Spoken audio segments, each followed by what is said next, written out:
Hi welcome back to my channel. இந்த வீடியோவில் GNG electronics லிமிடெடோட ஐபிஓ ரிவ்யூ தான் பார்க்க போகிறோம். இந்த கம்பெனி இன்கார்பரேட் செய்யப்பட்ட வருடம் 2006. இவங்க ஐசிடி டிவைஸ், அதாவது இன்ஃபர்மேஷன் அண்ட் கம்யூனிகேஷன் டெக்னாலஜியில் யூஸ் பண்ணுற பல்வேறு டிவைசஸ் இருக்குது. அதில் சில இது பார்த்தீங்கன்னா லேப்டாப், டெஸ்க்டாப், அப்புறம் ஸ்மார்ட் ஃபோன், சர்வர்ஸ், டேப்லெட்ஸ், அப்புறம் அதர் அக்சசரிஸ்க்கு தேவையான ரீஃபர்பிஷிங் சர்வீசஸை இந்தியாலையும் குளோபலியும் ப்ரொவைட் பண்ணுற பிஸ்னஸ் தான் இந்த கம்பெனி பண்ணுறாங்க. இந்த கம்பெனி பார்த்தீங்கன்னா எலக்ட்ரானிக்ஸ் பஜார்ங்கிற பிராண்ட் நேம் கீழே இவங்க ரீஃபர்பிஷிங் பிஸ்னஸ் பண்ணுறாங்க. இவங்க ரீஃபர்பிஷிங் பண்ணுறது மட்டும் கிடையாது, இவங்க ஆஃப்டர் சேல் சப்போர்ட்டும் ப்ரொவைட் பண்ணுறாங்க. இவங்க ரீஃபர்பிஷ் பண்ணி தர ப்ராடக்ட்ஸுக்கு வாரண்டியை ப்ரொவைட் பண்ணுறாங்க. இந்த கம்பெனி பார்த்தீங்கன்னா நிறைய வேல்யூ ஆடட் சர்வீசஸும் ப்ரொவைட் பண்ணுறாங்க ஐசிடி டிவைஸுக்கு. அது என்னன்னு பார்த்தீங்கன்னா IT asset disposition, ITAD, e-waste management, warranty services, doorstep service and onsite installation, flexible payment option and easy device upgrades, அப்புறம் அஷ்யூர்டு பைபேக் ப்ரோக்ராம்னு சொல்லி பல்வேறு வேல்யூ ஆடட் சர்வீசஸ் இவங்க ப்ரொவைட் பண்ணுறாங்க. இந்த கம்பெனி இந்த பைபேக் சொல்யூஷன் ப்ரொவைட் பண்ணுறதுக்காக விஜய் ரீட்டைலுங்கிற லார்ஜஸ்ட் அவுட்லெட்டோட டைப் பண்ணியிருக்காங்க. அது மட்டும் கிடையாது, இவங்க நிறைய ஓஇஎம் பிராண்ட்ஸோட வந்து டைப் பண்ணியிருக்காங்க. இதில் பார்த்தீங்கன்னா ஹெச்பி இந்தியா, லெனோவோ இந்தியா, அது மட்டும் கிடையாது, இந்தியாவில் மைக்ரோசாஃப்ட் ப்ராடக்ட்ஸை ரீஃபர்பிஷ் பண்ணுறதுக்கான one of the largest authorised company யாருன்னு பார்த்தீங்கன்னா இந்த ஜிஎன்ஜி எலக்ட்ரானிக்ஸ் தான். ஸோ இந்த கம்பெனிஸோடலாம் டைப் பண்ணி இவங்களுக்கு தேவையான இவங்களோட ப்ராடக்ட்ஸுக்கு தேவையான ரீஃபர்பிஷிங் சர்வீஸ் எல்லாம் ப்ரொவைட் பண்ணுறாங்க. இதன் மூலமாகவும் இவங்க கஸ்டமர்ஸுக்கு தேவையான ஃப்ரெண்ட்லி பைபேக் ஆஃபரிங்கும் பண்ணித்தரதுக்கு இவங்க அரேஞ்ச் பண்ணுறாங்க. இந்த கம்பெனிக்கு இந்தியாவில் பெருமளவு பிஸ்னஸ் இருக்குது. அது மட்டும் கிடையாது, இவங்க யூஎஸ்ஏ, யூரோப், ஆஃப்ரிக்கா, யூஏஇலையும் இவங்க பிஸ்னஸ் பண்ணுறாங்க. இவங்க ரீஃபர்பிஷ் பண்ண ஐசிடி டிவைசஸ் பார்த்தீங்கன்னா கிட்டத்தட்ட 38க்கும் மேற்பட்ட நாடுகளில் சேல் பண்ணியிருக்காங்க.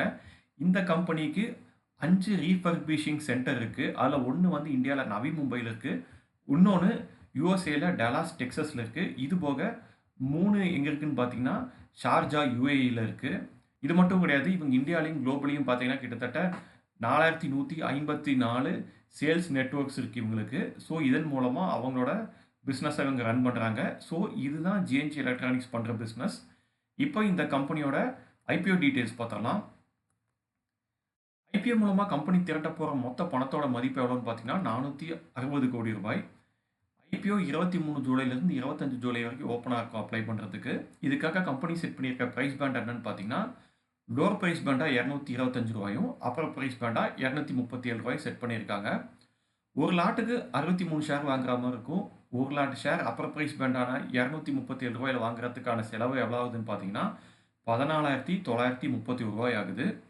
Share allotment date 28th July, refund date 29th July, share listing date 30th July.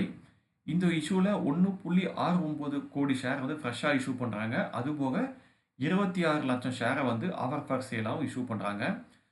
Post IPO இந்த கம்பெனியோட மார்க்கெட் கேபிட்டல் எவ்வளோவா இருக்குன்னு பார்த்தீங்கன்னா 2702 கோடியாக இருக்க போகுது. இது ஒரு ஸ்மால் கேப் கம்பெனியாக தான் இருக்க போகுது. ஆஸ் ஆஃப் டுடே இந்த ஷேரோட கரண்ட் கிரே மார்க்கெட் ப்ரீமியம் எவ்வளோ இருக்குன்னு பார்த்தீங்கன்னா 92 ரூபாயாக இருக்குது. அதாவது அப்பர் ப்ரைஸ் பேண்டில் பார்க்கும்போது ஒரு ஷேர் கிரே மார்க்கெட்டில் 329 ரூபாய்னு சொல்லி ட்ரேட் ஆகிட்டு இருக்கு. இப்போ இந்த கம்பெனியோட ஃபினான்ஷியல்ஸ் பார்த்தலாம். ஸோ ஃபினான்ஷியல்ஸை பொறுத்த வரைக்கும் பார்த்தீங்கன்னா ரெவன்யூ ஃப்ரம் ஆப்ரேஷனுங்கிறது வந்துட்டு லாஸ்ட் 3 இயர்ஸில் நல்லா க்ரோ ஆகிருக்கு. 2023 பார்த்தீங்கன்னா 662 கோடியாக இருந்திருக்கு. இது ஆல்மோஸ்ட் வந்து டபுளாக இருக்குது 2024. 2025 பார்த்தீங்கன்னா 2024 கம்பேர் பண்ணும்போது நல்லாவே க்ரோ ஆகிருக்கு, 300 crores. So revenue from operations grow ஆகிட்டு இருக்கு. அதே மாதிரி ப்ராஃபிட் ஆஃப்டர் த டேக்ஸ் பார்த்தீங்கன்னா 32 கோடியிலேருந்து 52 கோடியாக உயர்ந்திருக்கு. இப்போ 2025 69 கோடியாக உயர்ந்திருக்கு. ஸோ இன்னுமே பார்த்தீங்கன்னா அவங்க 100 கோடி கீழே தான் அவங்க business profit after the tax பண்ணிருக்காங்க. பட் இருந்தாலும் அவங்களோட ப்ராஃபிட்டுங்கிறதும் சரி, ரெவன்யூங்கிறதும் சரி, இவங்க டாப் லைன்லையும் பாட்டம் லைன்லையும் நல்லா க்ரோத் காமிச்சிருக்காங்க லாஸ்ட் 3 இயர்ஸில். இதே மாதிரியே பார்த்தீங்கன்னா நெட்ஒர்த்து இவங்களது க்ரோ ஆகிட்டு ஸ்லோ அண்ட் ஸ்டெடியாக.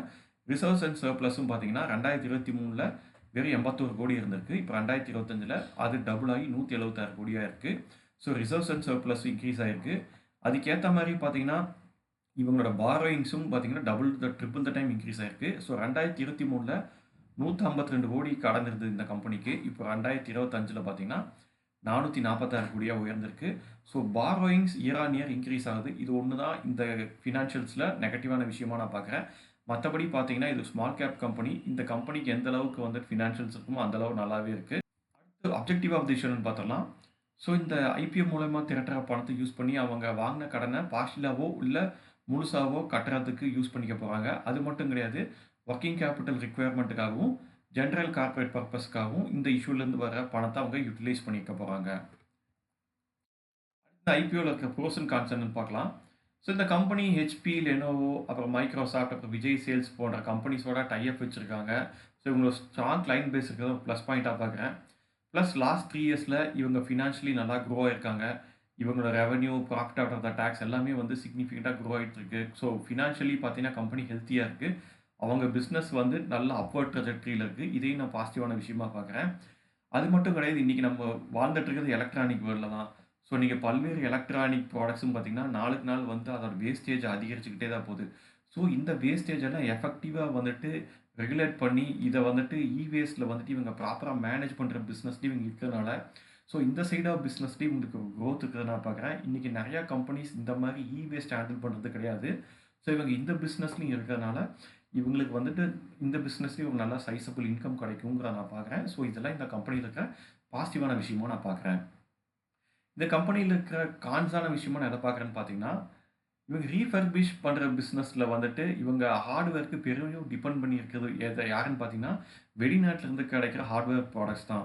ஸோ இவங்க இம்போர்ட்டட் ஹார்ட்வேர்ஸை வந்து பெரிதும் டிபெண்ட் பண்ணியிருக்காங்க அவங்களோட ரீஃபர்பிஷிங் பிஸ்னஸ்க்கு. இது ஒரு நெகட்டிவான விஷயமா பார்க்குறேன். அதே மாதிரி லாஸ்ட் 3 இயர்ஸில் எந்த அளவுக்கு பிஸ்னஸ் க்ரோ ஆகிருக்கோ அந்தளவுக்கு அவங்களுக்கு வந்துட்டு கடனும் க்ரோ ஆகிட்டு இருக்கு. ப்ளஸ் இது ஒரு ஸ்மால் கேப் கம்பெனியாக தான் இருக்கும் போது ஸ்மால் கேப் கம்பெனிக்கு வந்து எந்த அளவுக்கு வந்து கடன் அதிகரிக்குதோ அந்த அளவுக்கு அவங்களோட ஃப்யூச்சர் பிஸ்னஸ் வந்து இம்பேக்ட் ஆக வாய்ப்பு இருக்குது. இது ஒரு நெகட்டிவான விஷயமா பார்க்குறேன். ப்ளஸ் எலக்ட்ரானிக் கேஜெட்ஸ் இதோட காம்போனன்ட்ஸோட காஸ்ட் பார்த்தீங்கன்னா நாளுக்கு நாள் இதோட ப்ரைஸ் வந்து ஃப்ளக்சுவேட் ஆகிட்டே இருக்குது. இது ஒரு நெகட்டிவான விஷயமா பார்க்குறேன். அது மட்டும் கிடையாது, இவங்க பல்க் ஆர்டருக்கு பெரிதும் டிபெண்ட் பண்ணியிருக்கிறது 3 கிளைண்ட்ஸ் தான். அது யாருன்னு பார்த்தீங்கன்னா லெனோவோ, ஹெச்பி அண்ட் மைக்ரோசாஃப்ட் தான். ஸோ ஒரு குறிப்பிட்ட கிளைண்ட்ஸை மட்டுமே நம்பி இவங்க பிஸ்னஸ் பண்ணுறாங்க. அவங்க ரொம்ப டிபெண்ட் பண்ணியிருக்கிறது ஒரு சின்ன நெகட்டிவான விஷயமா பார்க்குறேன். மற்றபடி இந்த கம்பெனி வந்துட்டு ஒரு ரீசனபிளி குட் கம்பெனியாக தான் எனக்கு தெரியுது. இவங்க எலக்ட்ரானிக் பிஸ்னஸில் ரீஃபர்பிஷிங் பிஸ்னஸில் வந்துட்டு நல்ல ஒரு லீடிங் பிளேயராக இருக்காங்க இந்தியாவில். இன்ஃபேக்ட் வந்து வேர்ல்ட்லேயே வந்து ஒன் ஆஃப் த லீடிங் பிளேயராக இருக்காங்க. ப்ளஸ் வந்து இவங்க வேஸ்ட் மேனேஜ்மெண்ட்லேயும் வந்து இன்றைக்கி வந்து இவங்க பெருமளவு கான்சென்ட்ரேட் பண்ணுறதுனால ஐ திங்க் இந்த கம்பெனிக்கு ஒரு நல்ல ஃப்யூச்சர் இருக்கும்னு நான் நம்புகிறேன். ஸோ அவ்வளோதாங்க, எனக்கு தெரிஞ்ச இந்த கம்பெனியை பற்றி எல்லா டீட்டெயிலையும் இந்த வீடியோவில் நான் ஷேர் பண்ணிட்டேன். ஐ ஹோப் இந்த இன்ஃபர்மேஷன்லாம் உங்களுக்கு யூஸ்ஃபுல்லாக இருக்கும்னு நினைக்கிறேன். இந்த வீடியோ பற்றி உங்களுடைய கருத்துக்களை மறக்காமல் கமெண்ட் செக்ஷனில் சொல்லுங்கள். மீண்டும் வேற ஒரு வீடியோவில் சந்திக்கலாம். அது வரைக்கும் பபாய்.